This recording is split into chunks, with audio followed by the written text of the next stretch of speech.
अस्सलाम वालेकुम, welcome to my channel novel stock. कैसे हैं आप सब लोग? उम्मीद करती हूँ सब खैरियत से होंगे। नॉवल खुमारे जुनून की एपिसोड 5 आपकी खिदमत में हाजिर है, जिसे लिखा है मिनाल मेहर ने। अगर आप मेरे चैनल पर नए हैं तो काइंडली चैनल को सब्सक्राइब करके कमेंट, लाइक और शेयर ज़रूर कीजिए। तो आइए नॉवल की तरफ चलते हैं। मीरू के कमरे से निकलते ही वो शिद्दत से दरवाजे पर हाथ मारकर रह गया था। कैसे भूल सकता हूँ मैं सबके, वो किसकी बेटी है? मेरी माँ को बर्बाद करने वालों की। हरगिज नहीं, मैं किसी सूरत अपनी माँ का खून इन्हें माफ नहीं करूंगा। हर एक को हिसाब देना होगा। वो सिर्फ आंखों से चिल्ला उठा था। नफरत करता हूँ मैं तुमसे जुमेरा आफिंदी। जैसे मैं इस आग में जल रहा हूँ, तुम्हें भी मेरे साथ जलना होगा। वो अपनी कैफियत समझ नहीं पा रहा था। जब जब जुमेरा आफिंदी उसके आसपास होती थी वो सब कुछ भूलने लगता था। मेहंदी के बजते गानों का शोर बुलंद होने लगा था, मगर उसके अंदर लगी वहशतें मजीद बढ़ती चली जा रही थीं। मीरू उसके कमरे से निकलती लरजते कदमों के साथ अपने कमरे की जानी पड़ गई थी। अभी उसकी हालत ऐसी नहीं थी जो किसी का सामना कर पाती। इस दफा जुमेरा आफिंदी कमजोर नहीं पड़ेगी। आपकी बेवफाई की सजा आपको हर सूरत अदा करनी पड़ेगी। वो आईने में नजर आते अपने अक्स को देखकर बोली थी। वो क्या थी और क्या से क्या बना दी गई थी। नींद की कच्ची मीरू जैसे कांटों पर भी नींद आ जाती थी, मगर अब या तो उसकी पूरी रात अजियतों में गुजरती थी या नींद में जाने के लिए उसे नींद की गोलियों का सहारा लेना पड़ता था। हंसती खिलखिलाती वो लड़की चुप होकर रह गई थी। वो पहला शख्स था जो उस पर मोहब्बतें लौटाकर उसके दिल में अपनी जगह बना चुका था। वो शख्स अपने हाथों से उसके दिल में फूटने वाली मोहब्बतों की कोंपलों को उसके दिल से उखेड़कर नफरतों के जहां आबाद कर गया था। मेहंदी का फंक्शन खैर वाफियत से अंजाम पा गया था। रात 2 बजे तक सारे कजन्स मस्ती मजाक करते रहे। रात गए तक खूब रौनक लगी रही और पीताजान के झड़कने पर आखिरकार सब उठते कमरों की तरफ बढ़ गए। और आफिंदी पुलिस स्टेशन से जरूरी कॉल आने पर कुछ देर का कहकर निकल गया था। हाजरा बेगम ने बेटे को रोकने की खूब कोशिश की, मगर वो जल्दी आने का कहकर इन्हें राजी कर गया था। चूंकि बारात का फंक्शन रात का था, इसलिए उन्होंने उरीद को जाने दिया। वो सारे काम निपटाकर अब घर जाने के लिए मुड़ा था जब मोबाइल पर मैसेज की बीप ने उसे अपनी तरफ मुतवज्जो किया। अगर अपनी होने वाली बीवी के बारे में कुछ अहम जानना चाहते हो तो इस पते पर पहुंच जाओ। स्क्रीन पर नमूदार होता मैसेज पढ़कर उसकी पेशानी पर बल पड़े। कौन था जो यूं उजवा के बारे में बात कर रहा था? जरूर उसका कोई दुश्मनी होगा जो उसे धोखे से बुलाकर गुमराह करना चाहता होगा। वो सारी सोचों को झटकता बाहर की जाने बढ़ गया। एक दफा फिर मोबाइल पर आने वाली कॉल ने उसे अपनी तरफ मुतवज्जो किया। उसने एक नजर स्क्रीन पर उभरते नंबर को देखा और फिर कुछ सोचते हुए कॉल पिक करके मोबाइल कान को लगाया। हेलो, एसपी उरीद आफिंदी स्पीकिंग। वो अपना तारुफ करवाता दूसरी तरफ से बोलने का मुंतजिर था। एसपी, तुझसे बहुत जरूरी बात करनी है, तेरी होने वाली बीवी के बारे में। अगर पूरी हकीकत जानना चाहता है तो जो एड्रेस मैसेज पर भेजा है वहां पहुंच जा। अब तेरी मर्जी, तू सच जानना चाहता है या नहीं? अपनी बात कहती दूसरी तरफ से कॉल काट दी गई थी। उरीद के माथे पर फैली लकीरें मजीद गहरी हुई। कुछ सोचते हुए वो जीप उसी रास्ते पर डाल चुका था जिसका पता उस अनजान शख्स ने भेजा था। वो भी देखना चाहता था कि कौन है जो यूं उस्वा के बारे में बात कर रहा था। उसकी पुलिस जीप एक होटल के बाहर आकर रुकी थी। वो भारी कदम उठाता अंदर की तरफ बढ़ा। होटल के अंदर पहुंचकर उसने चारों ओर निगाह दौड़ाई। जब एक वेटर भागता हुआ उसके पास आया, जिसे शायद पहले ही उसके आने से आगाह किया गया था, उरीद उसकी रहनुमाई में चलता एक केबिन के बाहर आकर रुका। उसने जैसे ही अंदर कदम रखा, अंदर मौजूद हस्ती को देख उसके जबड़े तने थे। उसने पहले क्यों नहीं सोचा इस इंसान के अलावा कौन हो सकता है जो उसे यूं गुमराह करेगा? क्या मजाक है ये? किस लिए ये बेफजूल कॉल करके मुझे बुलाया है? वो उनके सर पर पहुंचकर गुस्से से धाड़ा। बैठ जाओ भाई, इतने गर्म क्यों हो रहे हो? वाकई जरूरी बात करने के लिए तुम्हें बुलाया है। उनके इत्मीनान में रत्ती बराबर भी फर्क न आया था। वो अब भी तहमुल मिजाजी से बोले। वो उनके साथ मौजूद इंसान पर नजर डालते बैठ चुका था जो कुछ घबराया सा लग रहा था। हमा साहब ने एक नजर उस पर डाली और बोलना शुरू किया। क्या जिस लड़की से तुम शादी कर रहे हो उसकी पूरी हकीकत तुम जानते हो? वो पुरतजस्सिस निगाहों से उसका चेहरा तकते हुए बोले। वो कुछ ना भूला, बस बेतासुर चेहरे के साथ बैठा उनको बोलने का इंतजार करता रहा। वो लड़की तुम सबको धोखा दे रही है। वो पहले से शादीशुदा है, बल्कि तलाक याफ्ता।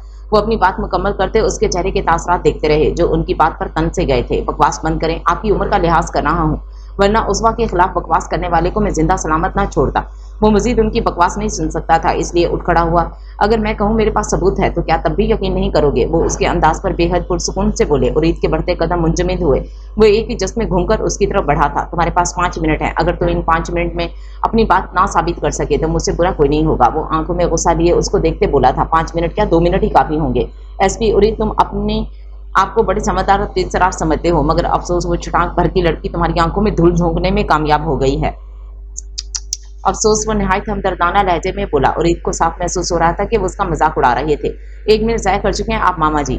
वो भी दो बुदू उसी के अंदाज में बोला था। उस्वा आफरीदी मिडिल क्लास लड़की, छोटे से घर में रहने वाली मगर ख्वाब बड़े बड़े देखने वाली। उसके बाप ने उसकी शादी अपने दोस्त के बेटे से की थी, जिसका साथ रहकर उसे अंदाजा हुआ कि वो तो उसके बड़े बड़े ख्वाब पूरे नहीं कर सकता। इस दौरान उसकी मुलाकात काली नामी एक गुंडे से हुई, जिसके साथ उसके जिनसी ताल्लुकात कायम हो चुके थे और वो उसकी हर ख्वाहिश जो पूरी कर रहा था। जब उसके शौहर को उसकी नीच हरकत का इल्म हुआ तो उसे तलाक दे दी, मगर वो काली नामी गुंडे से इसका दिल भर चुका था। इसलिए उसने सोचा क्यों ना अब एक शरीफ घराने के लड़के से ताल्लुकात बढ़ाए जाएं। और तुम इतने बेवकूफ फौरन ही उसकी बातों में आगे एक बदकिरदार लड़की को अपनी इज्जत बनाने चले हो। अफसोस दर अफसोस। वो भी कुछ बोलना चाहते थे जब उरीद ने इन्हें गर्दन से दबोच लिया। क्या बकवास की तूने उसवा के बारे में? मैं तेरी जान ले लूंगा। गलीज इंसान, तेरी हिम्मत कैसे हुई ये बकवास करने की? मैं छोड़ूंगा नहीं तुझे। वो शेर की मानी धारता सुर्ख आंखों से उसके चेहरे पर गाड़े उसके गले पर दबाव बढ़ा गया। हमाद के साथ आया वजूद जो तब से खामोशी से उनके दरमियान होने वाली गुफ्तगू सुन रहा था, उरीद को आपे से बाहर होते देख फौरन उठता उरीद को शिकंजे से उनकी गर्दन छुड़वाने लगा। सच कह रहे हैं ये, वो लड़की वाकई बदकिरदार है। मैं उसका साबका शौहर हूँ। उरीद ने कहर बरसाती आंखों से उस इंसान को देखा था, फिर बाएं हाथ की पुर्ज से एक जोरदार तमाचा उस जलील इंसान को रसीद किया था। वो चंद कदम दूर जा गिरा था। उसने झटके से हमाद साहब की गर्दन छोड़ी। वो गर्दन पर हाथ रखे बुरी तरह खांस रहे थे, चेहरा सुर्ख हो चुका था। तुम अपने इन ओछे हथकंडों से सच्चाई नहीं बदल सकते, समझे? वो अब भी बाज नहीं आए थे। इन्हें उरीद की लाल अंगारा आंखों से खौफ महसूस हो रहा था। ठीक है, तुम्हें मेरी बात पर यकीन नहीं, मगर इन सबूतों पर तो करोगे। ये जुबैर है, उजवा का पहला शौहर। उसके पास निकाहनामा मौजूद है। उन्होंने जुबैर को इशारा किया, जो निकाहनामा उनकी तरफ बढ़ा गया। उन्होंने वो निकाहनामा उरीद की नजरों के सामने लहराया था। अभी यकीन करोगे कि नहीं? वो फातिहाना तासरात चेहरे पर सजाए उसे ही देख रहे थे। उरीद ने एक कहर बरसाती निगाह जुबैर पर डाली थी। जुबैर अपनी जगह गड़बड़ा सा गया। गाल अभी तक पड़ने वाले थप्पड़ से झंझना रहा था। आपकी सारी बात सच हो सकती है। मैंने मान लिया कि ये इंसान उजवा का शौहर है। वो लहजा भर कहता चुप हुआ। हमाद साहब के चेहरे पर फातिहाना मुस्कुराहट लहराई। इन्हें अपना तीर बिल्कुल निशाने पर लगता महसूस हुआ था, मगर इस बात पर मैं मरकर भी यकीन नहीं कर सकता कि मेरी उजवा का किरदार दागदार हो सकता है। वो पानी की तरह साफ शिफाफ है और उसके दामन पर यह दाग हो ही नहीं सकता, क्योंकि इन 2 माह में आप लोगों से ज्यादा जान चुका हूं मैं उजवा को। वो चट्टानों से सख्ती लिए बोला। हमाद साहब को चुप्पी लग गई। वो उनकी बोलती अच्छे से बंद करवा चुका था।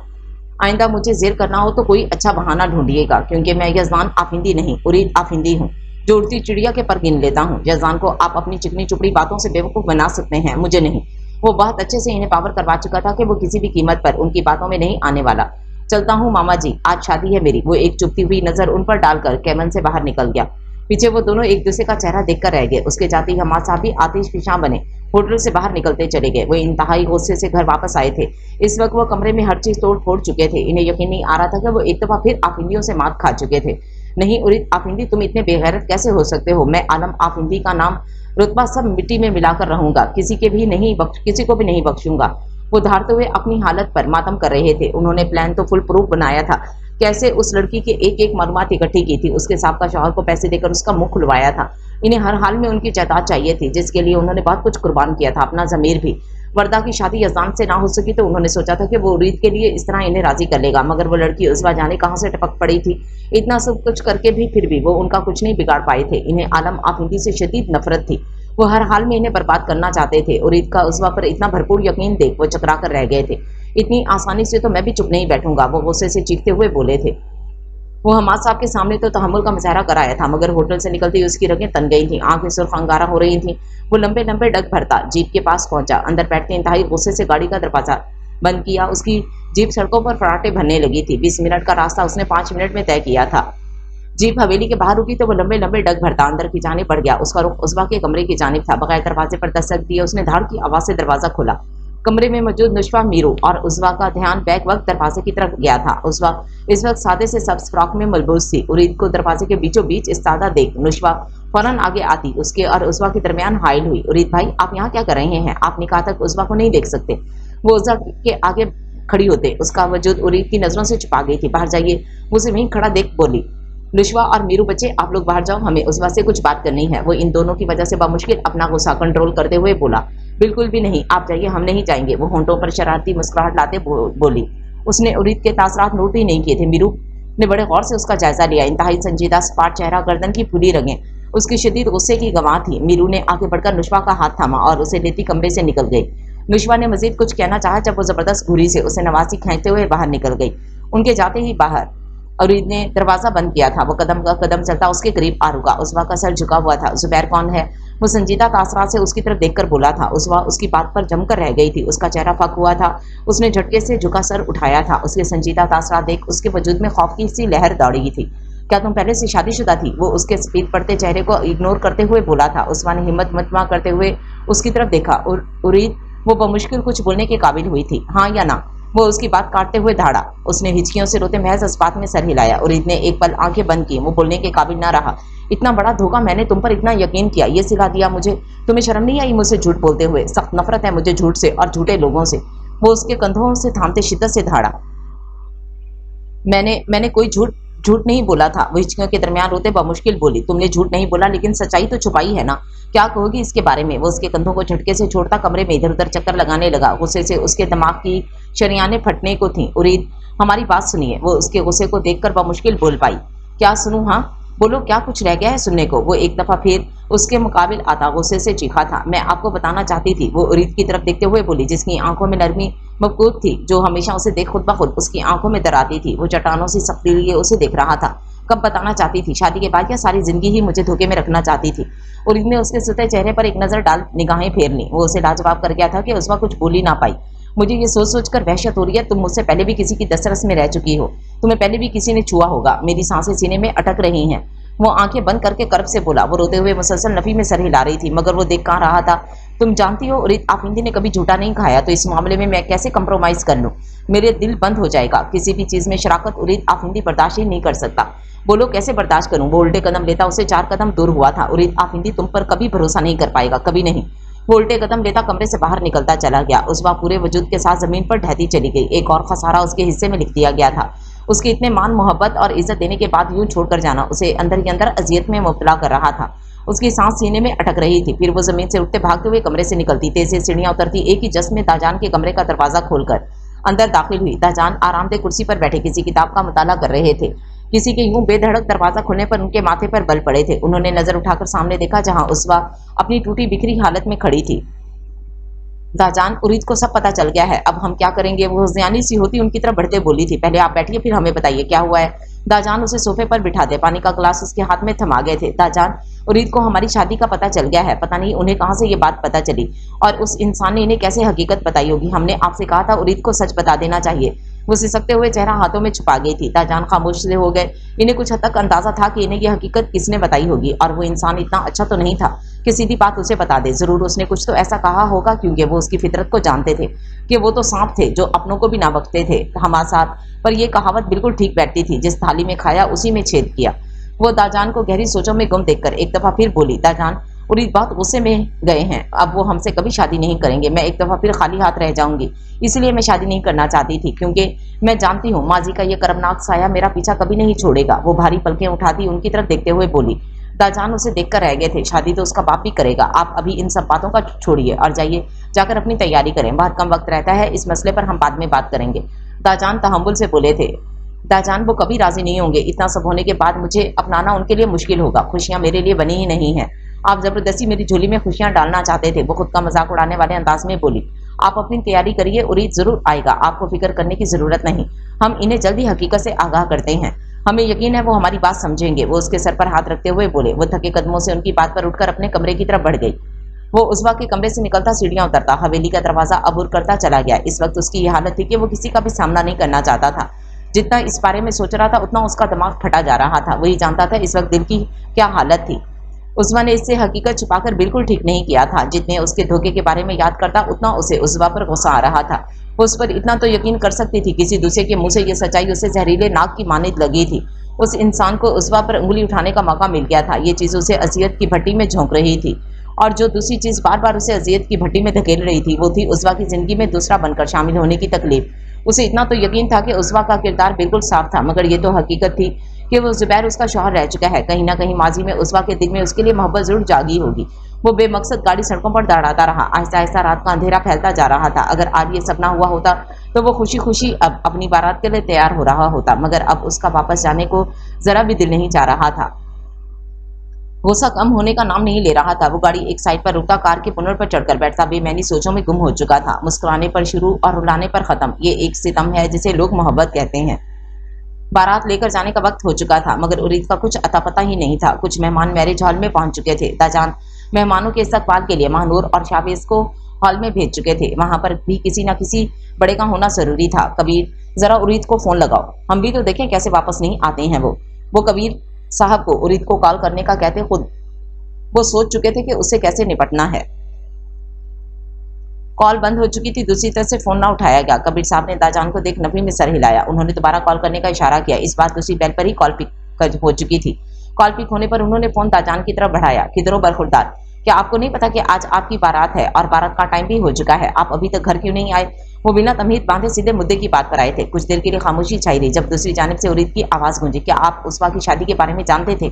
दूसरी जानिब से भी बिना तमीज पूछा गया था। हाँ जानते थे, हम बस सही वक्त का इंतजार कर रहे थे। हम आपको बहुत जल्द बताने वाले थे। वो उसे जेर करने वाले अंदाज में बोले, आप वापस तो आइए, हम सारी हकीकत आपको बताते हैं। आपको किसी भी बाहर वाले की बात पर यकीन करने की बिल्कुल जरूरत नहीं। वो उसे किसी भी हाल में वापस बुला लेना चाहते थे। उस बात से वो वादा कर चुके थे उसे उसकी खुशियां लुटाने का। वो हर हाल में इस वादे पर पूरा उतरना चाहते थे। आपको हमें बताना चाहिए था दाजान, ये हमारा हक था। आपने हमें अंधेरे में रखकर अच्छा नहीं किया। फोन के दूसरी तरफ से उरीद की आवाज गूंजी, उरीद, इसमें उस्वा का कोई कसूर नहीं, इन्हें हमने मना किया था। अब आप ये बताइए आप कहाँ हैं और वापस क्यों नहीं आए अभी तक? ये बातें हम बाद में करेंगे। वो उसे वापस आने का हुक्म देते हुए बोले, जो भी हो दाजान, उन्होंने हमें धोखा दिया है। हम किसी भी सूरत इन्हें माफ नहीं कर सकते। हम वापस नहीं आएंगे। वो इनकी बातों पर सफाचट इनकार कर चुका था। ये आपका आखिरी फैसला है तो ठीक है, हम भी किसी भी राह चलते से उस्वा का निकाह पढ़वा देंगे, हमारी बला से जो भी हो। हम इतने मेहमानों में ये जिल्लत बर्दाश्त नहीं कर सकते। इन्हें पता था पोते को कैसे जेर करना है। फौरन उसकी दुखती रग पर हाथ रखा था और वो वाकई बिलबिला उठा था। कबीर साहब बाप के अंदाज पर अश अश कर उठे। वो वाकई जानते थे हर किसी को कैसे हैंडल करना है। दाजान, आप ये नहीं कर सकते, वो एहतजाजन बोला। हम कर सकते हैं, बल्कि आपको करके दिखाएंगे, अगर आप 10 मिनट तक घर पर ना पहुंचे। वो उसे धमकाते फोन बंद करने वाले थे जब दूसरी जानिब से मुस्बत जवाब मौसूल हुआ था। आ रहा हूं दाजान, 10 मिनट तक, वो कहते कॉल काट गया। दाजान ने फातिहाना नजरों से कबीर साहब को देखा। वो उरीद आप हिंदी को जेर करने में कामयाब हो गए थे। फिर वाकई वो 10 मिनट में घर पर मौजूद था। बगैर किसी को देखे वो अपने कमरे में गुम हुआ। तकरीबन 20 मिनट बाद वो कमरे से तैयार होकर निकलता बाहर आया।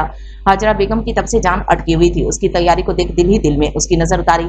जो ब्लैक कलर की शेरवानी में बेहद खूबरू लग रहा था, नीली आंखों में मगरूरियत लिए इंतहाई संजीदा चेहरे से उनके सामने आ रुका। हाजरा बेगम ने उसकी नजर उतारी। दाजान ने उसका माथा चुनकर उसकी पीठ थपथपाई थी, मगर वो इनसे खफा खफा मुंह मोड़े खड़ा रहा। पोते का नाराजगी जताता अंदाज इन्हें मुस्कुराने पर मजबूर कर गया। फिर बड़े शान और शौकत से वो बारात लेकर हॉल की जानिब रवाना हुआ। कुछ मेहमान पहले से ही हॉल में मौजूद थे, कुछ बारात के साथ शामिल थे। मीरू और नुशवा उस्वा को लेकर पार्लर गई थी। उन्होंने वहीं से हॉल आना था। उस्वा दुल्हन बनी कयामत ढा रही थी। डीप रेड कलर का ये लहंगा उसकी पूरी रंगत पर दमक रहा था। भारी जेवरात पहने वो बेतहाशा हसीन लग रही थी। नाक में पहनी नथ के मोती होंठों को छू रहे थे।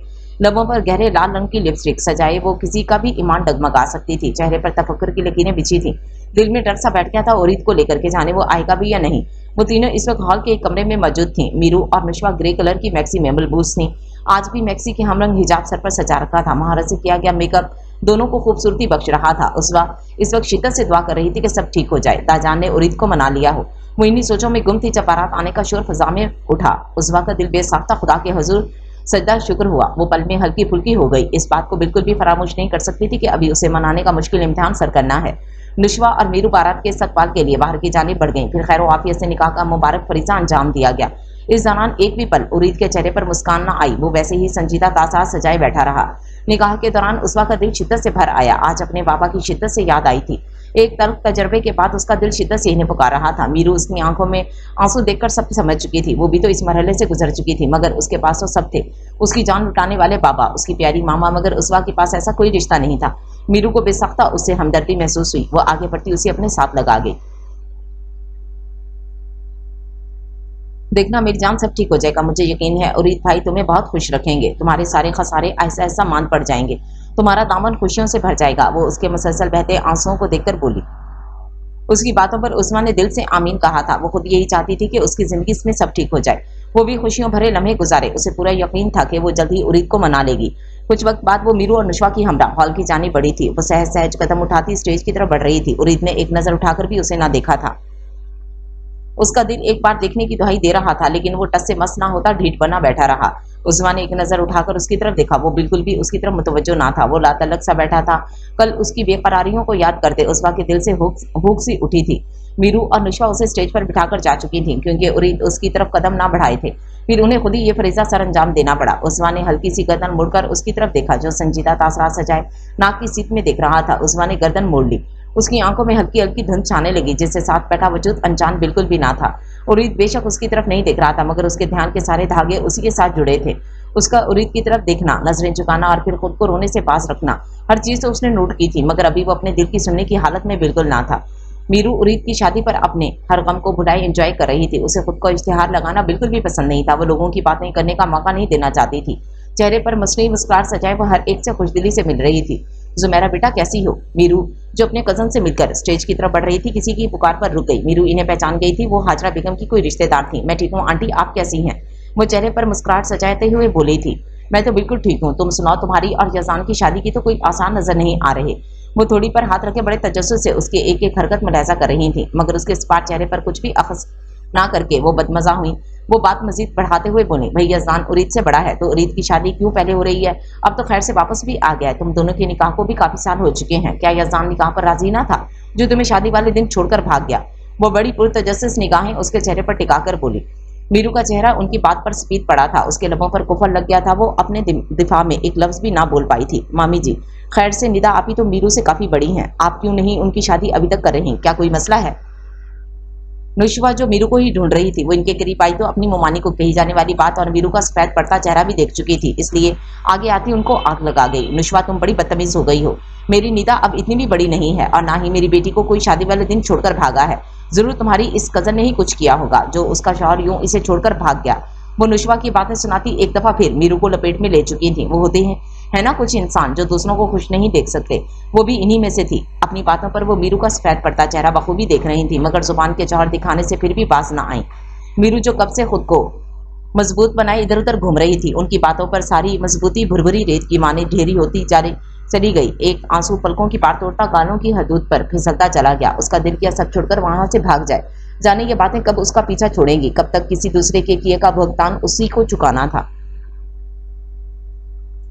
यजदान जो कब से उसी पर नजरें टिकाए बैठा था, इस महफिल में अगर कोई चीज उसकी दिलचस्पी का बाइस थी तो सामने खड़ा वो हसीन वजूद जो आज इस कदर हसीन लग रही थी कि उसका दिल उसके कदमों में ढेर होता जा रहा था। वो जो तब से हंसती मुस्कुराती इधर उधर घूम रही थी मगर अब सामने नुशवा और एक औरत के दरमियान खड़े मसलसल आंसू बहा रही थी। उसके माथे पर बलों का जाल बिछा वो लंबे लंबे डग भरता उनकी तरफ पहुंचा। वो उनके नजदीक आता उस औरत की आखिरी बात सुन चुका था।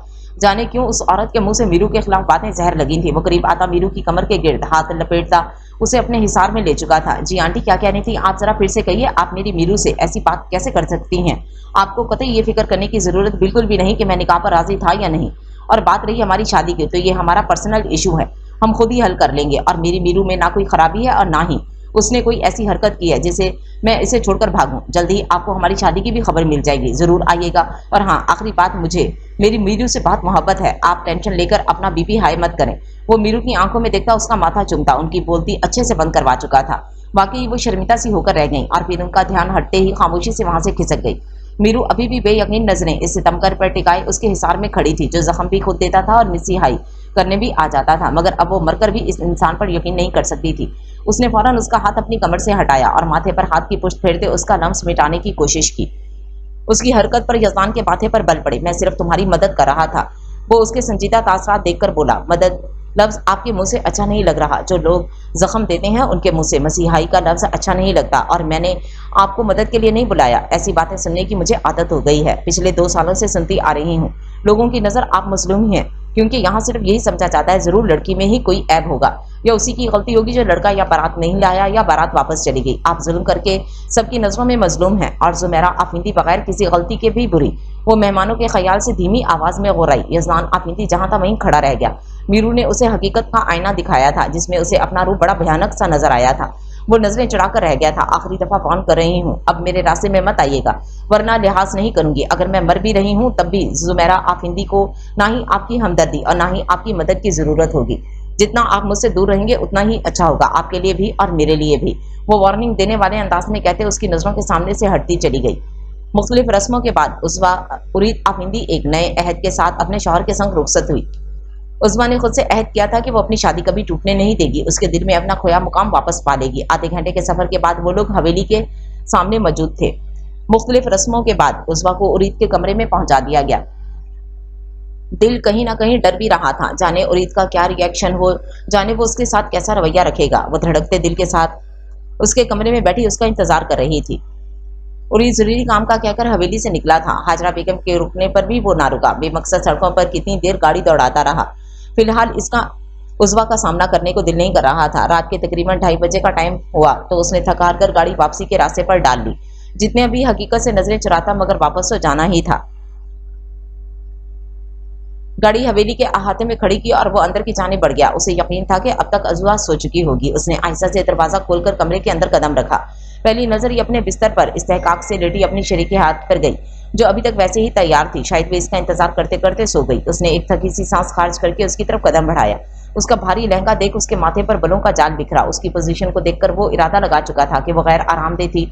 उसने एहतियात से इसे सीधा लेटाया। उसका खुशबू बिखेरता सा वजूद उसे बुरी तरह अपनी तरफ अट्रैक्ट कर गया था। उसने एक सरसीटी सी नजर उस पर डाली मगर फिर नजर हट ही नहीं पाई। वो कील कांटों से लेस उसका ईमान डगमगा रही थी। होंठों पर ब्लड रेड लिपस्टिक उसके हुस्न को दो आछा कर रही थी और वो ट्रांस की सी कैफियत में उसकी तरफ जरा सा झुका था। उसके गुलाबी गालों पर अपने हाथ की पुष्ट फेरी थी। उसके लम्स पर वो जरा सा कसमसाई थी। उरीद होश में आता पीछे हटा, अलमारी से अपना आरामदेह सूट निकालता वॉशरूम में बंद हो गया। जाने इनकी जिंदगी अब कौन सा मोड़ लेने वाली थी।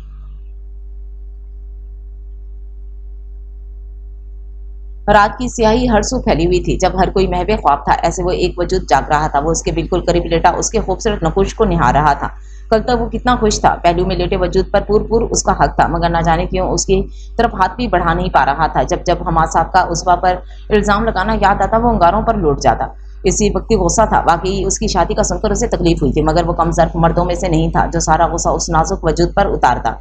उजवा का सच्चाई छुपाना उसे नागुज़ीर गुजरा था। उसे वाकई उसकी ये बात बिल्कुल पसंद नहीं आई थी। इतनी आसानी से उसे हरगिज माफ नहीं करने वाला था। वो उसे देखते देखते आंखें मूंद गया। रात का जाने कौन सा पैर था जब उसकी आंख लग गई थी। सुबह का सवेरा हरसू फैल चुका था। घड़ी 10 का हिंसा अबूर कर चुकी थी। उसने कसमसाकर आंख खोली। उसे खुद पर वजन सा महसूस हुआ। बस उसने झटके से आंखें खोलकर खुद के गिर्द लिपटा बाजू देखा। उसने चेहरा बाईं तरफ घुमाया। वो उसके बड़े करीब महवे रहा था। वो सोते हुए कितना प्यारा लग रहा था। नीली दिलकश आंखों पर इस वक्त पलकों का पहरा था। उस्मा ने दिल ही दिल में उसकी नजर उतारी। वो जाने रात के किस पैर आकर उसके पहलू में लेटा था। उस्मा ने हिम्मत मुतमा करके उसके माथे पर बिखरे बालों को समेटा था और फिर उसके जागने के ख्याल से हाथ पीछे कर गई। एहतियात से उसका बाजू उठाकर साइड पर करते बिस्तर से उतरती अलमारी की तरफ बढ़ गई। अलमारी से आखिरी रंग का शॉर्ट फ्रॉक निकाला, फिर उसे लिए वॉशरूम की तरफ बढ़ गई। कुछ देर बाद वो फ्रेश होकर निखरी निखरी सी बाहर आई। भारी लहंगे से आज़ादी मिलती वो खुद को हल्का फुल्का महसूस कर रही थी। वो आईने के सामने बैठती बाल सुलझाने लगी। वक्तन फवक्तन एक नज़र उस सितमगर पर भी डाल देती जो उससे बेखबर सो रहा था। बालों को सुलझाने के बाद उसने लबों पर हल्के गुलाबी रंग की लिपस्टिक लगाई और फिर सोफे पर बैठते उसके उठने का इंतजार करती रही। ये इंतजार तवील हो गया। 1 घंटा गुजरने के बाद भी वो ना जागा। उज़वा ने थक कर सोफे की पुष्ट पर सर टिका लिया। कुदरत को शायद इस पर रहम आ गया था जब उरीद भरपूर अंगड़ाई लेता उठा और एक नज़र अपने दाएं जानिब डाली, मगर बेड का दूसरा हिस्सा खाली था। वो झटके से उठ बैठा। जब नजर सामने ठहर सी गई जो फ्रेश सी सोफे की पुष्ट से सर टिकाए बैठी थी, वो शायद गनुदगी में चली गई थी। वो अलमारी से ब्राउन रंग की शलवार कमीज निकाले वॉशरूम की तरफ बढ़ गया। कुछ देर बाद वो फ्रेश सा बाहर निकला। उसने एक नज़र उज़वा पर डाली, मगर उसकी हालत में कोई फर्क ना आया। उसने जानबूझकर ड्रेसिंग के सामने खड़े होकर उठक पटक की और उसका तरीका आराम साबित हुआ। उज़वा की आंख खुल चुकी थी। उज़मा ने गर्दन मोड़कर ड्रेसिंग की तरफ देखा जहां वो निकसिक सा तैयार खड़ा था। उज़मा ने कुछ सोचते हुए कदम उसकी जानिब बढ़ाए। एक कदम के फासले पर आकर रुक गई। उरीद, उसने होले से पुकारा था, मगर दूसरी तरफ से जवाब नितारत। प्लीज उरीद, मेरी बात तो सुनिए। उसकी बेरुखी पर चेहरा पल में तारीख पड़ा जो उसकी तरफ देख भी नहीं रहा था। उस्मा ने हिम्मत मुतमा करके हाथ उसके कंधों पर रखा। उरीद ने चौंक कर उसकी तरफ देखा। उरीद, प्लीज एक दफा मेरी बात सुन लेना। वो इल्तिजाई अंदाज में उस पर नजरें टिकाए बोली। जब बोलने का वक्त था तब तो तुम कुछ नहीं बोली, और अब बोलने का क्या फायदा। वो तंजिया अंदाज में उसे देखते हुए बोला। वो कुछ भी बोल ना पाई, कहने को तो कुछ था ही नहीं। उज़वा उसके बाजू पर सर टिका गई। कतरा कतरा फिसलते आंसू उसके बाजू को भिगो रहे थे। उरीद ने उसे झटका नहीं था। वो उसे झटक ही नहीं सकता था। अगर उसे झटक देता खुद को कभी माफ ना कर पाता। मुझे माफ कर दे, मैं वादा करती हूँ आइंदा आपसे कुछ नहीं छुपाऊंगी। वो भीगा चेहरा उठाकर उसकी तरफ देखते हुए बोली थी। बात यहाँ माफी की नहीं है। तुम नहीं जानती उस इंसान ने तुम पर कितने घटिया इल्जाम लगाए हैं। उरीद, आप हिंदी की बीवी के किरदार को निशाना बनाया है। ये चीज मुझसे बर्दाश्त नहीं हो रही। चेहरा धोकर आओ, हम नीचे जा रहे हैं। वो फिलहाल शायद इस मौजू पर बात ही नहीं करना चाहता था। वो उसकी तरफ से रुख मोड़ता लातल्पी का इजहार कर चुका था, यानी इतनी आसानी से उसे माफी हरगिज नहीं मिलने वाली थी। वलीमे की तकरीब अपने पूरे जोरों शोर से जारी थी। उसका सिल्वर कलर की मैक्सी पहने बेतहाशा हसीन लग रही थी। उरीद भी ग्रे कलर के डिनर सूट में खूब जच रहा था। दोनों एक दूसरे के साथ खड़े परफेक्ट कपल की अक्कासी कर रहे थे। फोटोशूट के दरमियान भी वो दोनों खामोशी से थे। मीरू शॉर्ट मैरून फ्रॉक में मलबूस हर आंख को खीरा कर रही थी। उसके बरक्स यजमान ब्लैक डिनर सूट में मलबूस था। खैर आफियत से इस खूबसूरत तकरीब का इख्तिताम हुआ था तो दाजान ने रब का बेहद शुक्र अदा किया। सुबह की तकरीबन 4 बजे का वक्त था जब वो बिस्तर पर लेटा बेचैन सा हो रहा था। गालिबन वो नींद में कोई बुरा ख्वाब देख रहा था। आयशा बेगम सफेद पोशाक में खड़ी नजर आई। उसके करीब आने पर वो चेहरा मोड़ गई जैसे वो इससे शदीद नाराज हो। वो जैसे ही उसने नजीक आकर हाथ उनकी तरफ बढ़ाया, उनका वजूद हवा में तहलील होता चला गया। मंजर बदलने लगा था। अब आयशा बेगम की जगह मीरू थी। मीरू एक घने काले जंगल में खड़ी थी। हरसू गहरा अंधेरा था मगर वो ये मंजर साफ देख पा रहा था। देखते ही देखते उसकी गिर्द खून फैलने लगा। वो चीखती हुई किसी को मदद के लिए पुकार रही थी। यजमान फुल स्पीड में उसकी तरफ भागा मगर वो एक कदम भी उसके नजदीक ना जा सका। रफ्ता रफ्ता उसका वजूद काली स्याही में गुम होने लगा। वो झटके से नींद से बेदार होता उठ बैठा। एसी फुल स्पीड में चल रहा था। उसके बावजूद उसका पूरा जिस्म पसीने से शराबोर था। उसने घड़ी की तरफ नजर डाली जो सुबह के 4 बजने का पता दे रही थी।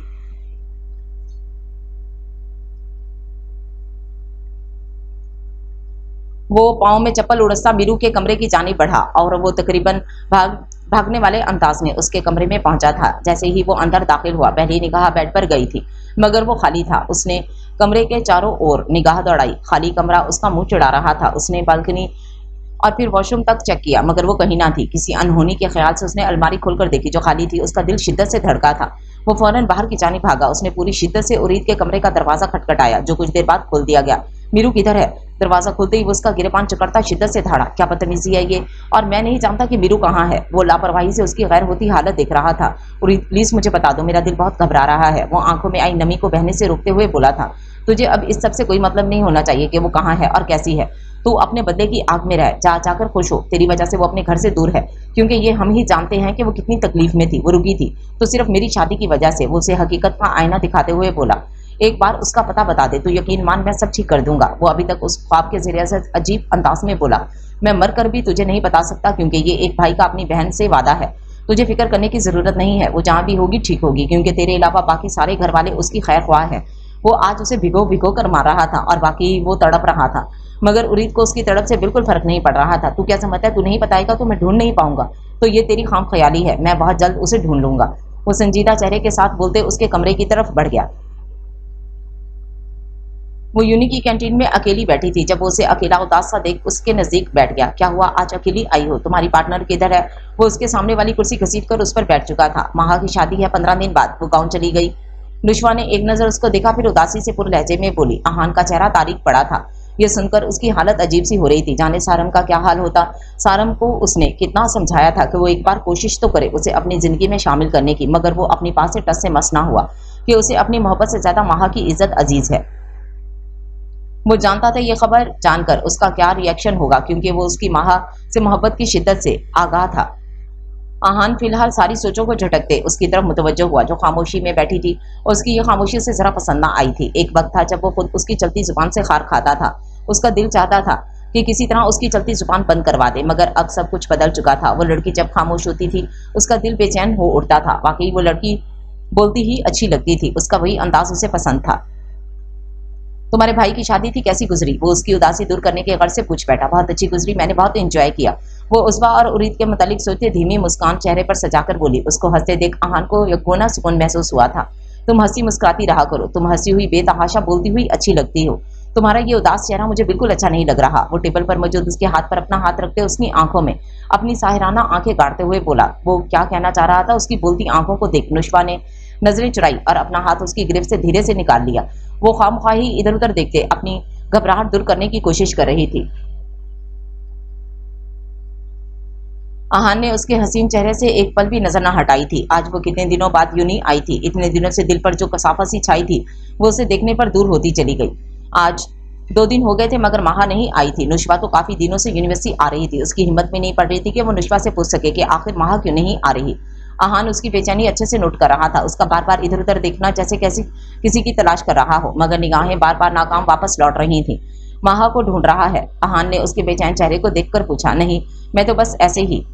उसे मजीद कोई बात ना बन पाई तो खामोश हो गया। तुझे मैंने कितना समझाया मगर तूने मेरी बात नहीं मानी ना। चली गई। वो उसकी बात पर सारम ने पहलू बदला। उसकी सवालिया नजरों को देखकर वो उसे सब बताने का अहद कर चुका था। आज नहीं तो कल उसे माहा की शादी का पता चलना ही था। वो गांव चली गई है, अनकरीबी उसकी शादी है। उसकी बात पर सारम का चेहरा सफेद पड़ा था, यूं जैसे किसी ने सारा लहू निचोड़ लिया हो। सारम को एकदम ही घबराहट होने लगी थी। उसे महसूस हुआ जैसे इसका सांस बंद हो रहा है। उसने गहरे गहरे सांस लेते खुद को पुरसुकून करने की कोशिश की। आहान उसकी हालत एक घबरा सा गया था।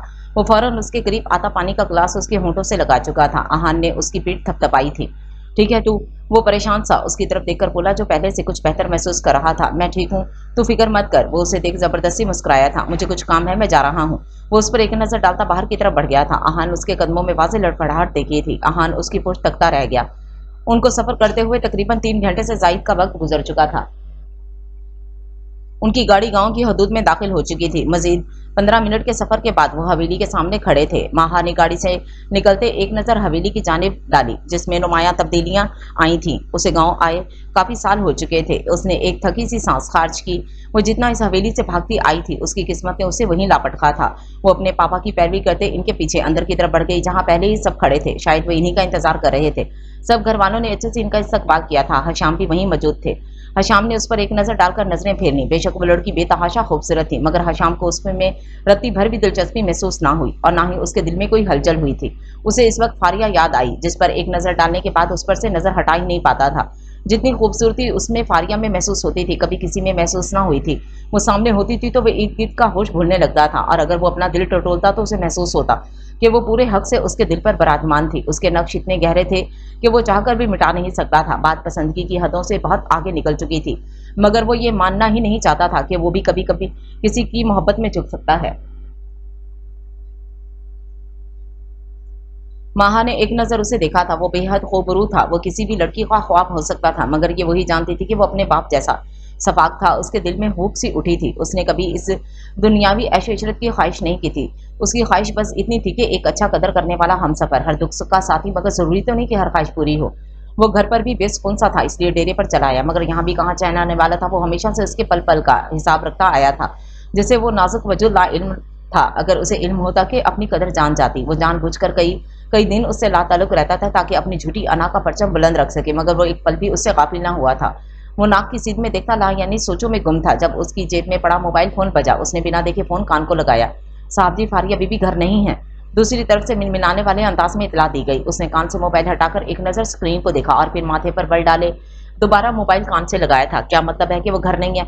अगर वो घर नहीं है तो कहाँ चली गई? वो चाहने के बावजूद अपनी आवाज़ धीमी ना रख सका। जी, वो काम निपटाकर मैं थोड़ी देर आराम के गर्ज से कमरे में गई थी। जब बाहर आई तो बीबी कहीं नहीं है। मैंने सामान चेक किया है, सारा सामान तो घर पर ही मौजूद है। दूसरी जानिब से डरते डरते इतला दी गई। उसके गुस्से से कौन नावाकिफ था? गार्ड कहाँ मर गया था? अगर फारिया ना मिली तो या तो उसे कुछ हुआ तो तुम सबको जमीन में गाड़ दूंगा। वो शिद्दत से चिल्लाते हुए बोला। वो गार्ड को लगा वो आपसे इजाजत लेकर गई है। वो अपनी लापरवाही पर कुड़कर रह गई। ऐसा पहली बार हुआ था, वरना वो हमेशा से यही टाइम आराम करती थी। आ रहा हूँ, एक एक से हिसाब लूंगा। वो कुड़ते हुए कॉल काट चुका था। वो लंबे लंबे डग भरता डेरे से निकलते अपनी गाड़ी में सवार हुआ। उसका रुख फारिया के घर की जाने भी था। रश ड्राइविंग करते वो जल्द ही घर के सामने मौजूद था। उसने मिनटों में सबका सांस सुखाकर रख दिया था। सब शिद्दत से फारिया के मिलने का इंतजार कर रहे थे। उसके गार्ड्स उसका हुक्म मिलते ही काम पर लग चुके थे। खुद भी वो 1 घंटा ख्वार होकर थका सा वापस आया था। फारिया पर यह गुस्सा भी आया था जो बिना बताए घर से निकल गई थी। उसने लाउंज में कदम रखा तो वो खाली था। जो फिलवक्त मुलाजमा उसने फारिया के लिए रखी थी वो टैक्सी में जा चुकी थी। इस जलाद के सामने रहने का मतलब उसके गुस्से को हवा देना। वो मुसलसल इधर से उधर टहलता गार्ड के फोन का इंतजार कर रहा था जब घर का दरवाजा खुला और फारिया अंदर आई। उसके हाथ शॉपिंग बैग थे जिसमें जरूरत का कुछ सामान था। फारिया की पहली नजर ही लाउंज में टहलते हशाम पर पड़ी थी, जो बेचैन सा इधर से उधर टहल रहा था। वो दरवाजे के आगे जम सी गई थी। मान हशाम की नजर इस दरवाजे पर खड़े वजूद पर पड़ी। वो एक ही जज्ब में उस तक पहुंचा, अपनी पनाहों में छुपा चुका था। फारिया अचानक होने वाली इस अफताब पर घबरा सी गई थी। वो उसे अपने सीने में शिद्दत से भींचे। एक पल के लिए आंखें मूंद गया। तड़पते दिल को जैसे करार सा आ गया था। कहाँ चली गई थी? उसे सामने करता उसका चेहरा हाथों के प्याले में ले गया था। उसे देख वो दीवाना सा हो रहा था। उसका ये अंदाज फारिया को हैरान सा कर रहा था। उसकी आंखों में बेयकीनी सी थी।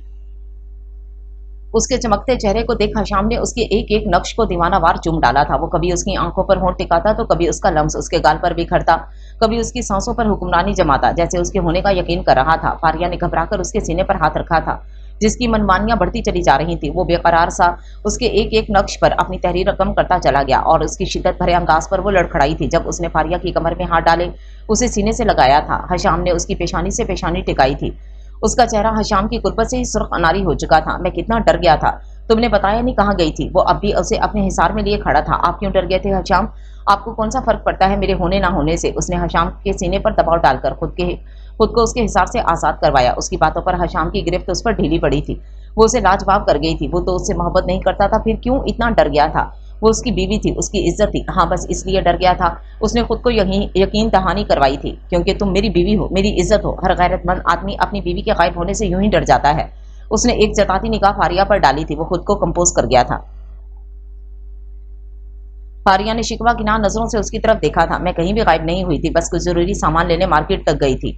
वो संजीदा सी चेहरे से निगाहें झुकाकर बोली थी। उसके बातों पर हशाम के माथे पर बल पड़े। ऐसा कौन सा जरूरी सामान था जो इतना जरूरी था? फर्ज करो अगर बहुत जरूरी था तो तुम गार्ड से बोल देती।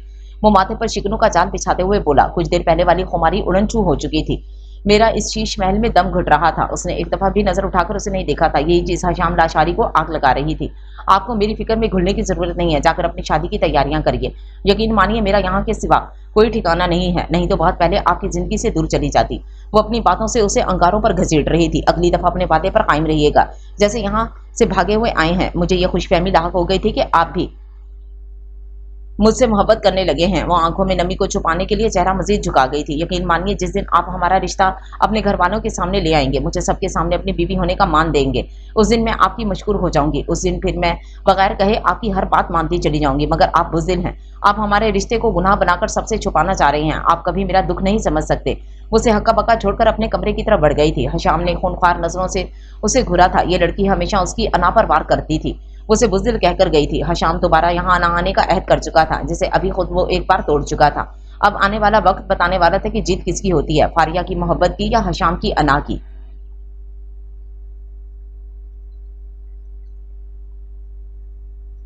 वो कमरे में कब से इधर से उधर टहल रहा था। हाथ में पकड़े फोन को बार बार देखता। वो किसी की कॉल का इंतजार कर रहा था। जैसे जैसे वक्त बढ़ता जा रहा था उसकी बेचैनी में इजाफा होता जा रहा था। उसका मोबाइल फोन बजा। उसने बेसब्री से पहली बेल पर ही कॉल उठा ली। जैसे जैसे वो दूसरे फर्द की बात सुनता जा रहा था उसके होंठों पर मुस्कुराहट फैलती जा रही थी। मैं आ रहा हूँ जानम, अब एक भी पल तुम्हें खुद से दूर नहीं करूंगा, वो एक अज़म के साथ बोला था।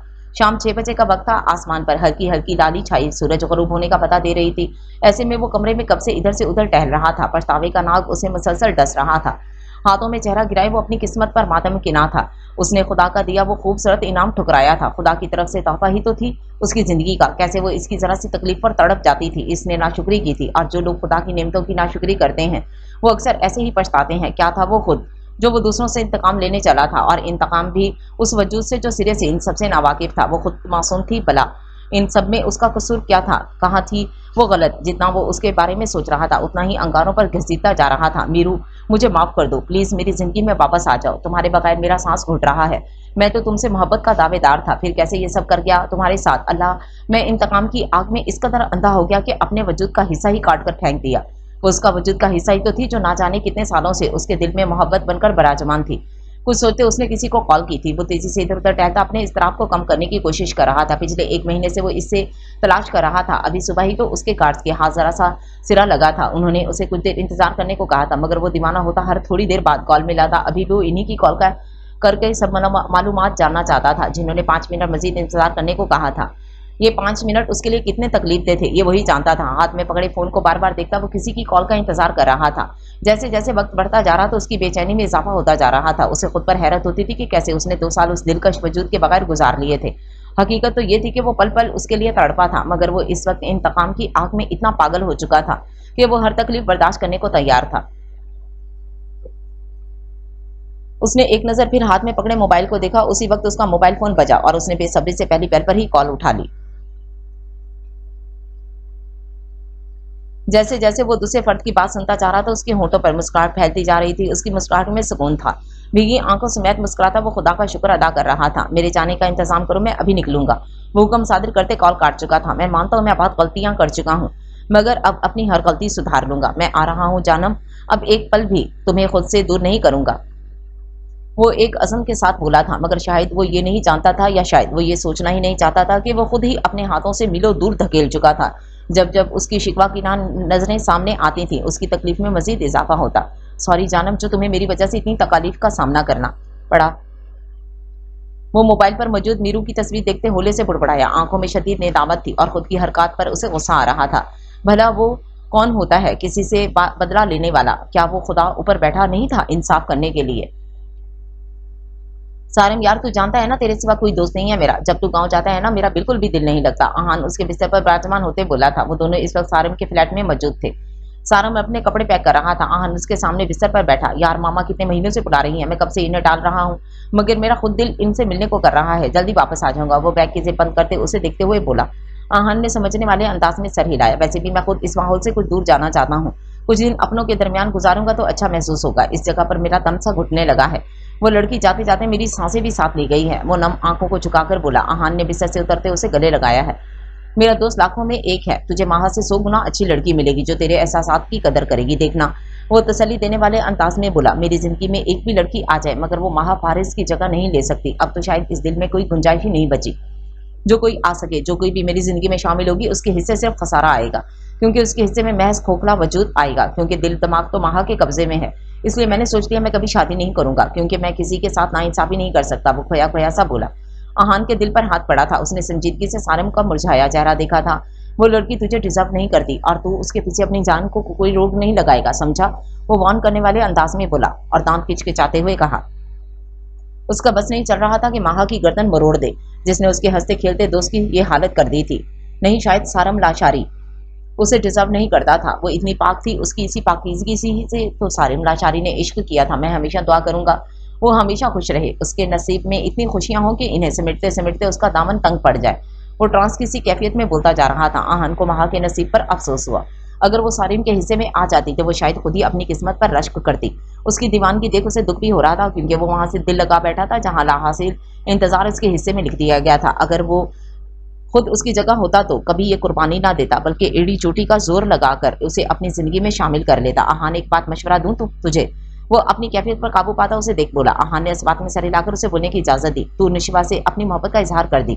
मुझे लगता है कि उसकी जिंदगी में कोई नहीं है। वक्त रहते उसका हाथ थाम ले, वरना मेरी तरह पछताता रह जाएगा। सारम उसके चेहरे पर नजरें टिकाकर बोला, जो उसकी बातों पर गड़बड़ा सा गया था। ऐसा कुछ भी नहीं है जैसा तू सोच रहा है। वो खामखा नजरें चुरा गया। तेरा दोस्त कम भाई ज्यादा हूँ, तेरी रग रग से वाकिफ हूँ, और ये भी जानता हूँ कि आजकल मिस पटाखा की क्लास के काफी चक्कर लग रहे हैं। वो बातों को मजाक का रंग देते हुए बोला। मिस पटाखा तो वो मेरी है, तेरी वो भाभी है। वो उसे मसनूई घुरी से नवाजते हुए बोला। सारम ने डरने की एक्टिंग की तो उसे देख आहान का कहका गूंजा। सारम ने भी हल्का सा मुस्कुराकर उसका साथ दिया था। मेरी बात का जवाब नहीं दिया। सारम अभी भी अपनी बात से पीछे नहीं हटा। तू फिक्र मत कर, बीवी तो वो तेरे यार की ही बनेगी। वो सरशारी की सी कैफियत में उसका दिलकश वजूद आंखों में लाते हुए बोला। सारम, अच्छा छोड़ इन सब बातों को और मेरे साथ कुछ वक्त गुजार, फिर तू चला जाएगा तो मैं तुझे बहुत याद करूंगा। वो उसकी गर्दन के गिर्द हाथ डालते उसे लिए बाहर की तरफ बढ़ गया। वो अपने गिने चुने रिश्तों के मामले में हद दर्जा पॉजिटिव था। हाँ बेचारी तेरी बीवी मुझसे जल जल कर कोयला हो जाएगी। भला मैं तेरी कोई गर्लफ्रेंड हूँ जो तेरे साथ वक्त गुजारूं। सारम बदतमीजी की नुमाइश करते उसकी गिरफ्त से खुद को छुड़ाकर भागा। बदतमीज इंसान, तुझे छोड़ूंगा नहीं। एक बार हाथ तो आ, तेरी ये बत्तीसी तोड़ दूंगा। आहान दांत पीसते उसके पीछे भागा था। वो फारिया की तरफ से इंतहाई गुस्से से घर आया था। अब वो उसके अच्छे से बताएगा कि हाशाम लशारी क्या चीज है। फारिया, हाशाम लशारी तुम देखती जाओ, अब मैं तुम्हें शादी करके दिखाऊंगा। तुमने मेरी नरमी का बहुत नाजायज फायदा उठा लिया है, अब और नहीं। वो फारिया के अक्स को जहन में लाते हुए बोला।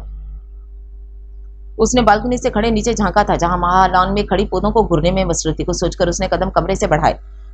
कुछ देर में ही वो उसकी पुष्ट पर खड़ा था। उसने गला खंकार कर उसे अपनी तरफ मुतवज्जो किया। माहा ने चौंक कर उसकी तरफ देखा जो उसे ही घूरने में मसरूफ था। माहा गड़बड़ा कर रह गई। क्या नाम है तुम्हारा? हशाम को उसके वजूद में ना पहले दिलचस्पी थी और ना हो रही थी। अब वो यहाँ आ गया था तो कुछ तो पूछना ही था, मगर वो बड़ा बेतुका सा सवाल कर गया था। उसके नाम से वो नावाकिफ थोड़ी था। माहा के दिल में हुक सी उठी थी और वो उसके नाम तक से नावाकिफ था। और भला इससे क्या तवक्को करती जो उसका नाम तक ना याद रख सका। वो उसे कहाँ याद रखेगा? माहा नाम है मेरा। वो उसके सवाल का जवाब देते खामोश सी हो गई थी। क्या करती हो आजकल? वो मजीद बात बढ़ाते हुए बोला। BS इकोनॉमिक्स के पहले साल में हूँ। अभी कुछ वक्त पहले ही दाखिला लिया था। वो उम्मीद भरी नजरों उस पर टिकाकर बोली। क्या पता वो कह दे कि तुम आगे भी पढ़ सकती हो। शादी के बाद अच्छे से घरदारी संभालना, आगे पढ़ने की कोई जरूरत नहीं। वो फारिया को ढील देकर देख चुका था जो अब उसके सर को आ रही थी। इससे पहले से ही वो इस लड़की को उसकी हदों से आगाह करना चाहता था। माहा ने एहतजाजी नजरों से उसकी तरफ देखा। उसकी सुरमई आंखों में हल्की सी नमी तैरी थी जो उसकी आंखों को मजीद खूबसूरती बख्श रही थी, मगर सामने वाले पर रत्ती बराबर भी फर्क नहीं पड़ा था। जितना तुम मेरी बातों पर बगैर चूं चुरा अमल करोगी उतना ही तुम्हारे लिए अच्छा होगा। मेरे ख्याल से मेरी बातें तुम समझ चुकी होगी। वो उसकी आंखों में मौजूद आंसुओं को इग्नोर करते बाहर की तरफ बढ़ गया। माहा उसकी पुश्त को धुंधली आंखों से तकती रह गई। वो खिड़की पे खड़ी चांद को घूरने में मसरूफ थी। इसे घर से आए तकरीबन 1 महीना होने वाला था। इससे पहले वो कभी अकेली कहीं नहीं गई थी। वो घर वालों की इतनी लाडली थी कि कोई उसे जाने ही नहीं देता था। पहले तो उसके पापा का ही उसके बगैर दिल नहीं लगता था। वो रोज उनके सीने से लगकर दिन भर की सारी रौदात इन्हें सुनाती थी। दाजान भी तो उसके बगैर नहीं रहते थे, मगर अब सभी उसके आंसुओं के आगे हार गए थे। फिलहाल इस घुटनज़दा माहौल से आज़ादी चाहती थी, इसलिए वो यहाँ आ गई थी और वे इस वक्त इस्लामाबाद में मौजूद थी। ये घर दाजान के एक कज़न का था। यहाँ महज वो दोनों मियाँ बीवी रहते थे। उनकी एक ही बेटी थी जो शादी के बाद लाहौर में मुकीम थी और वो छुट्टियों में ही अपने बच्चों के साथ यहाँ आती थी। जब उसने घर से दूर जाने की बात की तो दाजान के जहन में पहला ख्याल उन्हीं का आया था और वो फिर रातों रात ही उरीद के साथ यहाँ आ गई थी। उन्होंने बहुत मोहब्बत से उसका इस्तकबाल किया था। वो लोग इसका इतना ख्याल रख रहे थे, इसे एक पल भी ये महसूस ना हुआ कि वो किसी गैर के घर मौजूद थी। वो उसकी उदासी दूर करने के लिए उसे किसी न किसी चीज़ में मसरूफ रखते थे। वह वक्ती तौर पर बहल भी जाती, मगर रात के वक्त वह अकेली होती थी। फिर वही जहरीली यादें उस पर हमला आवर होने लगती थी। वो गहरी सांस लेते खिड़की से हटती, बिस्तर पर लेट चुकी थी। नींद उसकी आंखों से कोसों दूर थी। अक्सर रात के वक्त ही उसके कानों में यज़दान के मोहब्बत भरे जुमलों की बाज़गुज़श्त होती थी। यहाँ आकर वो हार जाती थी। मैं बहुत जल्द आपकी एक एक याद दिल से निकाल कर फेंक दूंगी।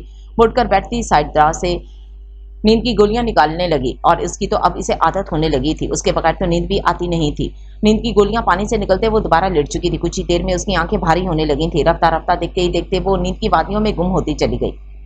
वो कार ड्राइव करता मुसलसल उसी के बारे में सोच रहा था। कई घंटों के थका देने वाली ड्राइविंग के बाद उसके असाब झंझना उठे थे, मगर वो भी ढीठ था।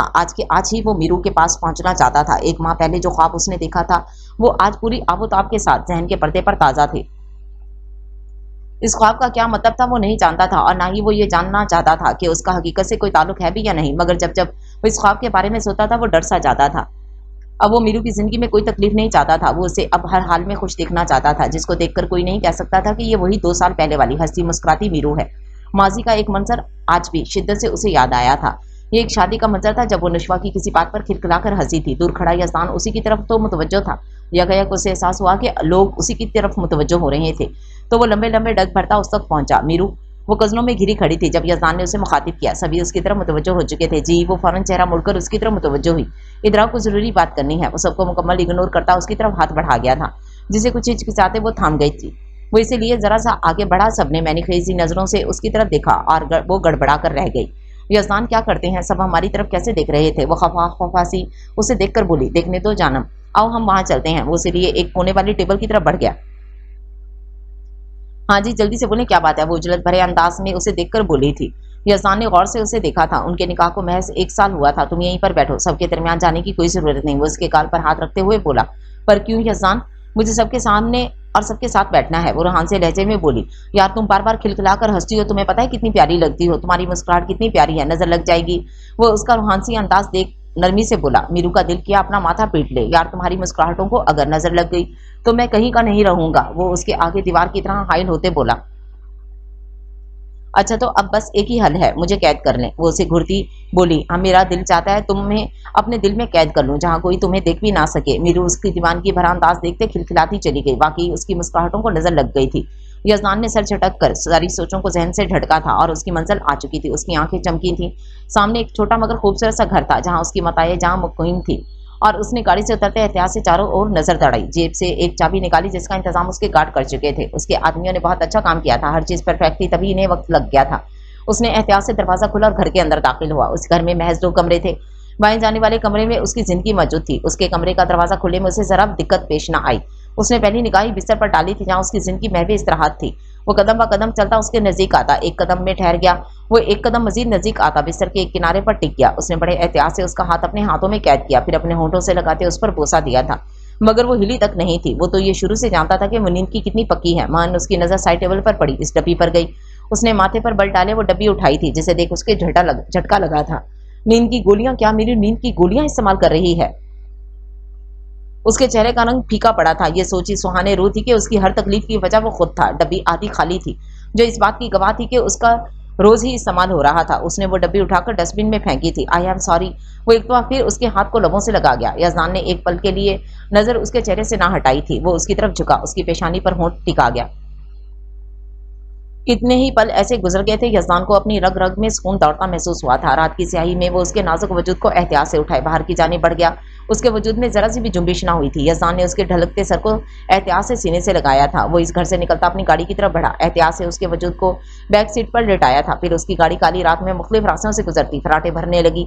आधी रात से ज्यादा का वक्त गुजर चुका था जब वो मतलूबा मुकाम पर पहुंच चुका था। ये मरी के मुकाम पर छोटा सा मगर निहायत खूबसूरत सा कॉटेज था। उसके आसाब मुसलसल ड्राइविंग के वजह से थकन का शिकार थे। उसने गाड़ी का पिछला दरवाजा खोला और फिर एहतियात से उसके वजूद को उठाता अंदर की तरफ बढ़ गया। दरवाजा खोलते ही उसने एक नजर चारों ओर दौड़ाई थी। बाएं तरफ छोटा सा ओपन किचन था। सामने छोटा सा मगर खूबसूरती से सजा लाउंज था। लाउंज के एक कोने पर सीढ़ियां थीं जो ऊपर की जानिब जा रही थी। उसने सीढ़ियों की जानिब कदम बढ़ाए। 5 सीढ़ियां चढ़ते जरा सा आगे ऊपर एक ही कमरा था। उसने अंदर दाखिल होते कमरे का जायजा लिया। कमरा खासा कुशादा था। दरवाजा खुलते ही दाएं जानिब जहाजी साइज बेड साइड सेट किया गया था। कमरे के एक कोने पर अलमारी मौजूद थी और बाएं जानिब एक कोने पर वॉशरूम था। उसने अपने कदम बिस्तर की जानिब बढ़ाए, फिर उसे एहतियात से लिटा दिया। घुटनों के बल उसके करीब बैठते वो करीब से उसका एक एक नक्श निहारने लगा। वो सोते हुए इतनी प्यारी लग रही थी, उसने मोहब्बत से उसकी सभी पेशानी पर बोसा दिया। वो कितनी देर वहीं उसके करीब बैठा, उसके खूबसूरत वजूद को निहारता रहा।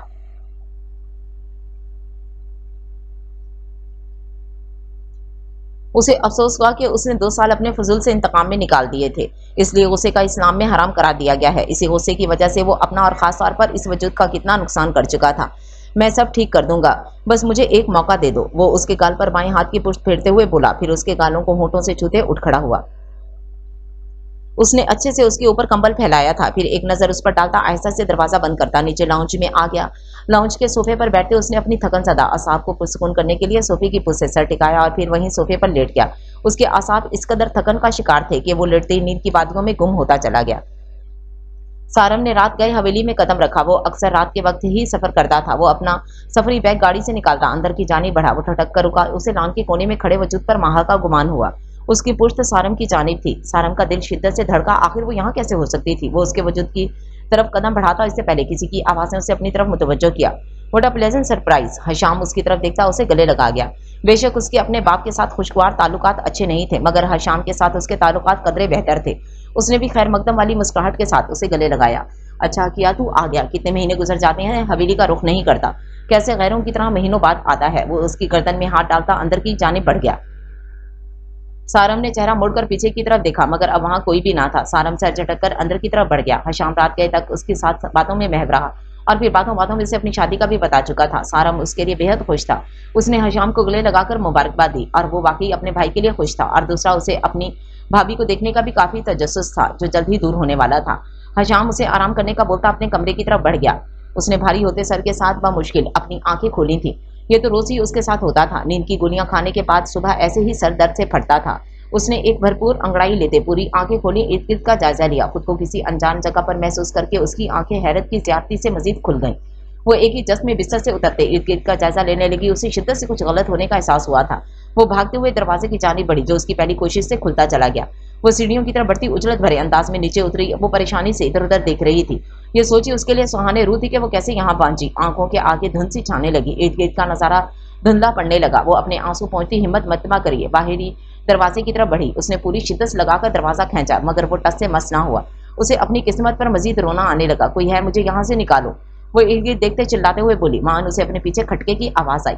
वो घबराकर आंखें शिद्दत से मिच गई थी। मीरू मेरी जान, क्या हुआ? मैं हूं ना इधर, क्यों घबरा रही हो?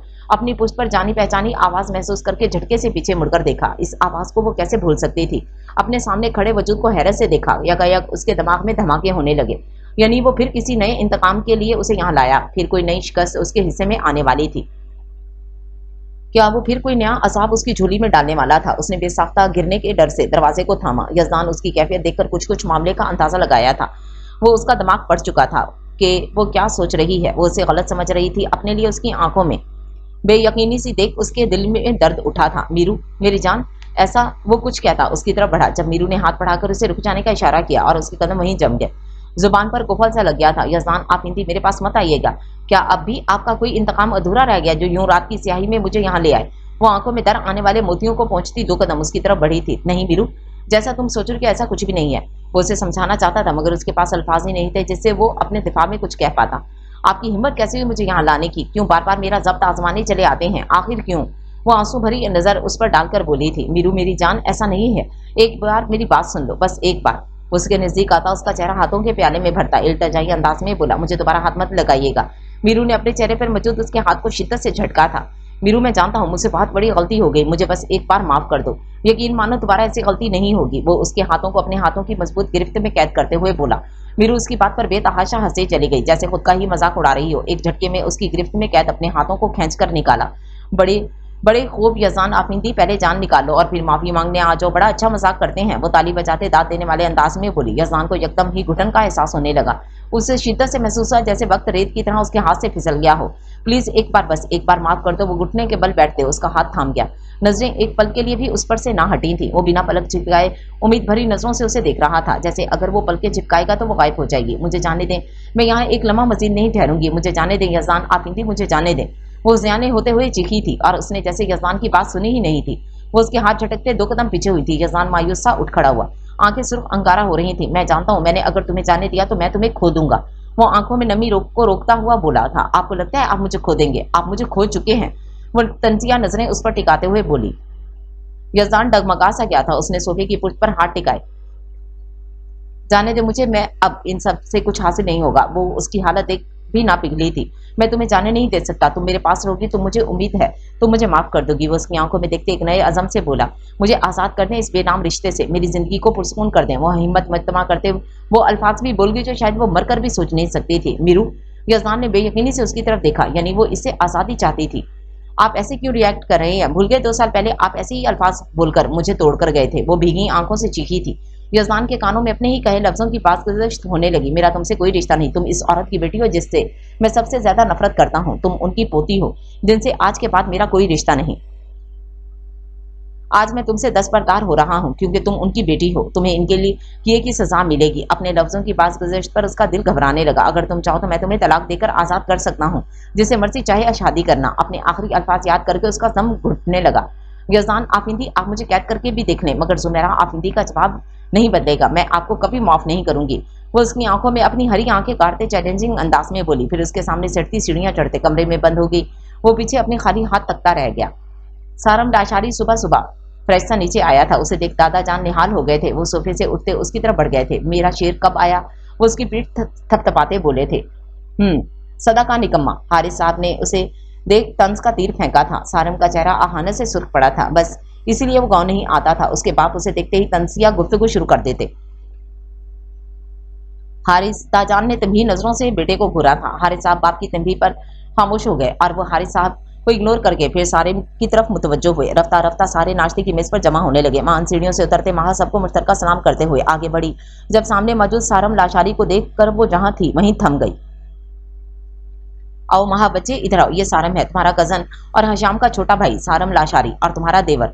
वो उसे हल्के में लिए सारम की तरफ देखकर बोले। सारम को लगा वक्त थम सा गया था। उसका चेहरा तारीक पड़ गया।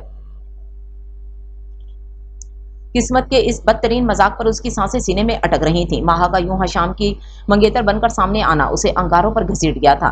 उसे ये हकीकत बर्दाश्त नहीं हो रही थी। माहा का हाल भी कमोबेश इसी जैसा था। वो किस्मत के इस मजाक पर हंसे या रोए उसे समझ नहीं आया। उसने सारम के सफेद पड़ते चेहरे से निगाह हटाकर जमीन पर टिका ली। दादाजान, मुझे यहाँ घुटन हो रही है, मेरी थोड़ी देर लॉन में बैठकर आता हूँ। दादाजान ने अस्बात में सर हिलाकर उसे जाने की इजाजत दे दी।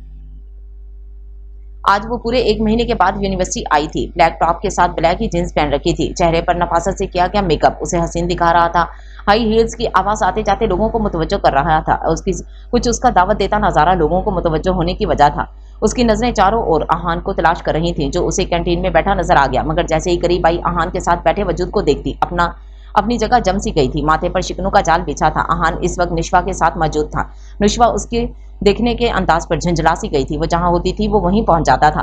कभी उसे नोट्स देने के बहाने और कभी उसे पढ़ाने की ऑफर करने के बहाने। उसकी बोलती आंखें जो पैगाम देती थी, जाने दिल उसे कबूल करने पर क्यों आमादा ना था। वो उसको नजरअंदाज करते नोट्स खोले, कुछ लिखने में मसरूफ थी। जब जारा उसे तेज से चलते उसके करीब आई थी।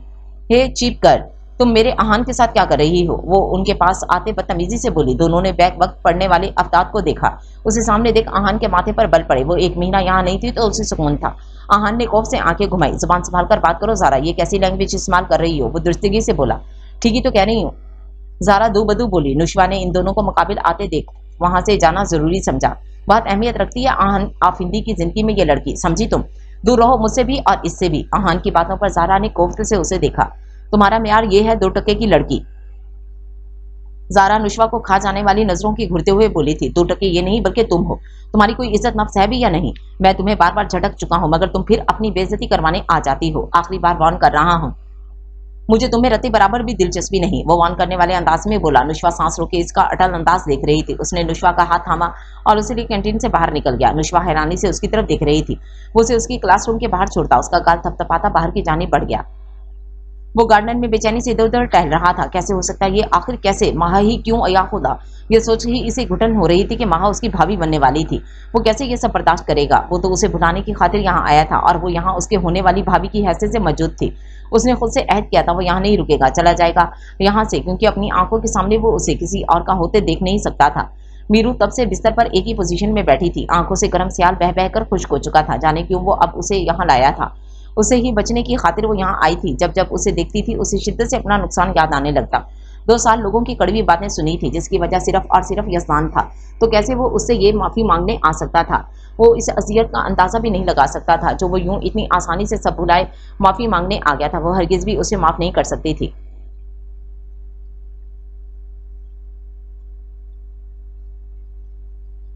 कल पूरी रात उसने कांटों पर बसर की थी। रात भर जागने की वजह से उसका जिस्म बुखार से तपने लगा था। चेहरा हद दर्जा सुर्ख हो रहा था जो बुखार की शिद्दत का गवाह था। आंखें रात भर जागने की गुमाजी कर रही थी। एक दिन में ही क्या हालत बना ली। हशाम उसके कमरे में आता फिक्रमंदी से उसके करीब ही बैठ गया। मैं ठीक हूँ भाई, बस हल्का सा बुखार है। वो उसे तसल्ली देने के गर्ज से लापरवाही भरे अंदाज में बोला। सीरियसली ये तुझे हल्का सा लग रहा है? चेहरा देख अपना कैसे सुर्ख हुआ पड़ा है। वो उसका सुर्ख चेहरा परेशानी से देखते हुए बोला। सारम उसकी बात पर कुछ बोल ही नहीं पाया। जल्दी से फ्रेश होकर नीचे आ, हम डॉक्टर के पास जा रहे हैं। वो हुक्म सादर करते उठ खड़ा हुआ। भाई मैं ठीक हूँ, मुझे कहीं नहीं जाना, मैं मेडिसिन ले लूंगा, वो झंझलाहट भरे अंदाज में बोला। उस पर कसावत सी छाई हुई थी। वो कहीं भी नहीं जाना चाहता था। जल्दी से फ्रेश होकर आ, मैं तेरी की बात नहीं मान रहा, समझे?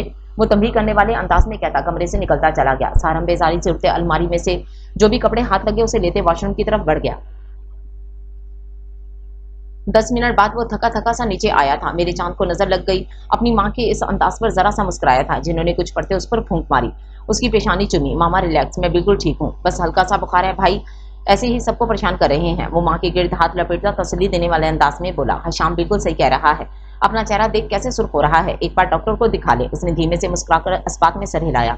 माँ कब से टिकटिकी बांधे उसे देख रही थी। वो एक अच्छा इंसान होने के साथ साथ अच्छा बेटा भी था। उसके इनकार को उसने अपनी अना का मसला नहीं बनाया था और ना ही उसे कोई नुकसान पहुंचाया था, बल्कि वो अपने कॉल का पक्का था। वो खामोशी से उसके रास्ते से हट गया था। मगर यहाँ आकर दोनों बेबस हो गए थे। ये बात इन दोनों के वहमो गुमान में भी ना थी कि इन दोनों की मुलाकात ऐसे होगी। माँ अंसारम की नज़र सोफे पर बैठी माहा पर पड़ी और उसकी मुस्कुराहट सिमट सी गई थी। माहा परेशानी से उसका सुर्ख चेहरा देख रही थी। वो माँ के जाने को बोलता बाहर की तरफ बढ़ गया। हशाम उसे करीबी ही छोटे से अस्पताल में लाया था। वो डॉक्टर के क्लिनिक में बैठा था जब हशाम का फोन बजा। वो उसे एक्सक्यूज करता बाहर की जाने बढ़ा। कॉल सुनता जब वो मुड़ा तो सामने वाले क्लिनिक से फारिया एक लेडी डॉक्टर की हमरा खड़ी थी।